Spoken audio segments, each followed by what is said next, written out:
Assalamualaikum warahmatullahi wabarakatuh. Perkenalkan, saya Sapna Adiyaningrum dengan NIM 3114200118, mahasiswi aktif semester 5 jurusan Pendidikan Bahasa dan Sastra Indonesia, Fakultas Sastra dan Budaya Universitas Negeri Gorontalo.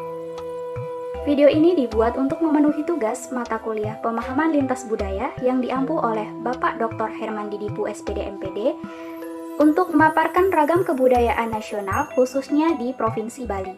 Selamat menyaksikan. Ragam kebudayaan Provinsi Bali. Secara geografis, Bali terletak di antara Pulau Jawa dan Pulau Lombok. Secara administrasi, Provinsi Bali terbagi menjadi 8 kabupaten dan 1 kota, yaitu Kabupaten Badung, Kabupaten Bangli, Kabupaten Buleleng, Kabupaten Klungkung, Kabupaten Gianyar, Kabupaten Jembrana, Kabupaten Karangasem, Kabupaten Tabanan, dan Kota Denpasar. Upacara adat pada Provinsi Bali salah satunya yaitu upacara ngaben. Upacara ngaben merupakan upacara pembakaran jenazah.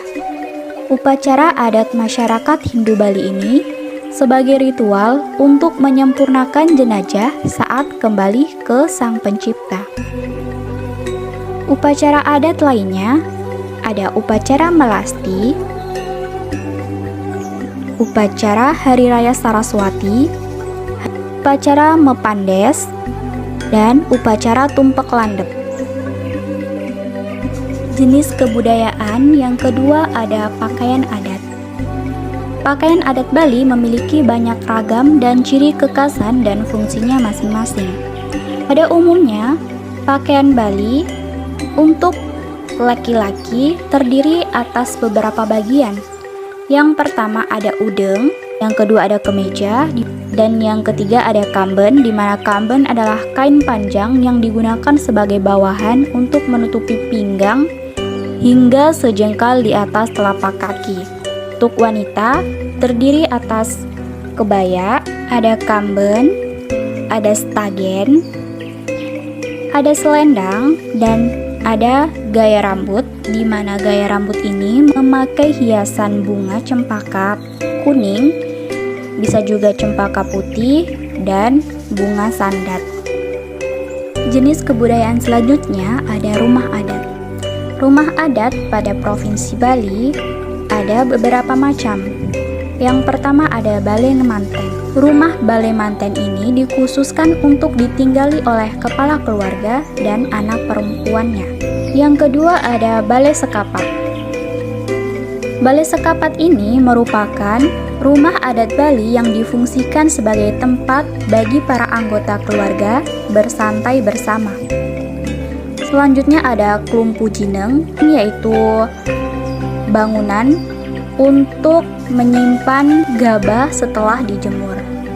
Selanjutnya ada balai dauh. Rumah adat balai dauh ini difungsikan sebagai ruangan untuk menerima tamu. Selanjutnya ada pura keluarga, di mana pura keluarga ini difungsikan sebagai tempat beribadah. Selanjutnya ada balai gede, di mana balai gede ini difungsikan sebagai tempat berkumpul dan menyajikan makanan khas Bali. Ada juga angkul-angkul, di mana angkul-angkul adalah pintu masuk utama yang sering dijumpai pada rumah adat masyarakat Bali. Selanjutnya yaitu tarian. Salah satunya yang pertama ada tari kecak. Tari kecak biasanya dipertunjukkan secara massal oleh puluhan bahkan ratusan penari laki-laki yang duduk secara melingkar. Tarian kecak ini sangat populer di Provinsi Bali. Selanjutnya ada tari Puspanjali, di mana Puspanjali ini merupakan tarian untuk penyambutan. Selanjutnya ada tari Trunajaya, tari Barong, tari Pendet, tari Legong, tari Baris, tari Topeng, tari Mergapati, dan tari Panji Semirang. Jenis kebudayaan selanjutnya ada makanan atau kuliner. Di Provinsi Bali, makanan yang paling populer adalah ayam betutu atau bebek betutu, di mana ayam betutu atau bebek betutu ini dimasak dengan bumbu betutu, yaitu bumbu khas Bali. Dan yang kedua ada sate lilit, memiliki keunikan dibandingkan sate di daerah lainnya. Nah, sate lilit terbuat dari daging ayam atau ikan yang digiling. Nah, daging ini kemudian dicampur dengan parutan kelapa dan kemudian dililit pada batang bambu atau batang serai.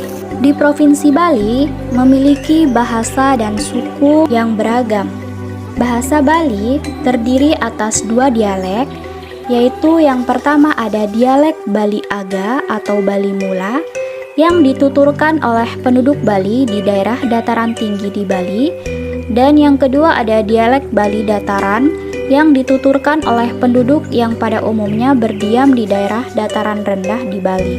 Nah, bahasa lainnya terdapat juga ada bahasa Jawa, Madura, Melayu, dan Sasak Bali. Nah, suku Bali ini salah satunya yaitu suku Bali Aga atau Bali Mula. Suku Aga muncul dari gelombang migrasi Bali pertama. Di Bali juga ada beberapa macam suku. Yang pertama ada suku Bali. Suku Aga adalah salah satu penduduk asli suku Bali. Ada juga suku Bali Majapahit, suku Nyama Selam, dan suku Loloan. Selanjutnya ada senjata. Nah, ragam senjata tradisional Bali ada beberapa macam. Yang pertama ada keris dan tombak. Nah, keris dan tombak adalah senjata tradisional Bali yang utama. Kedua senjata ini paling sering digunakan sebagai pelengkap upacara di pura. Nah, selain digunakan untuk upacara, keris juga dapat dipakai pada upacara perkawinan, upacara potong gigi, dan upacara penobatan atau pengesahan seorang raja. Di setiap daerah tentunya ada hal yang menarik dan hal yang unik. Pada Provinsi Bali, hal yang menarik yang pertama ada Gebuk Ende Seraya.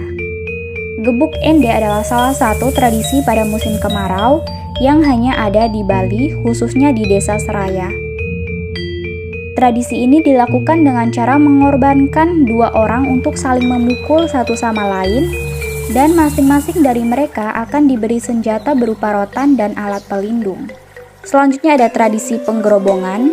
Nah, berdasarkan kalender Bali, penggerobongan digelar setiap Minggu Pon pada Wuku Medang Sia. Tradisi ini tujuannya adalah agar manusia selalu menjaga hubungan yang harmonis dengan sesamanya, alam, serta tentunya dengan pencipta.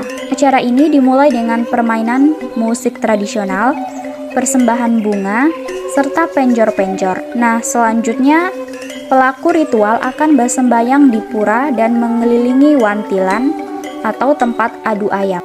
Selanjutnya ada tradisi Mepasah Trunyan, tradisi yang hanya ada di Desa Trunyan, di mana tradisi ini ketika ada orang yang meninggal, jenazahnya tidak akan dikubur atau dikremasi, melainkan hanya dibiarkan di atas tanah, dan jenazah ini bisa terlihat jelas oleh semua orang karena hanya dibatasi pagar bambu.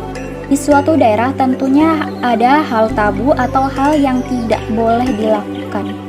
Yang pertama yaitu dilarang menginjak atau melangkahi sesajen. Di daerah Bali tentunya banyak sesajen atau canang. Kita tidak boleh menginjak ataupun melangkahi sesajen itu. Yang selanjutnya ada keluar rumah saat nyepi. Tradisi nyepi masih dilakukan, sehingga disarankan untuk tidak keluar rumah saat nyepi. Hal tabu selanjutnya yaitu jangan makan atau duduk di depan pintu atau jendela. Dipercaya tempat berlalunya dewata. Mungkin itu saja yang dapat saya sampaikan. Terima kasih. Wassalamualaikum warahmatullahi wabarakatuh.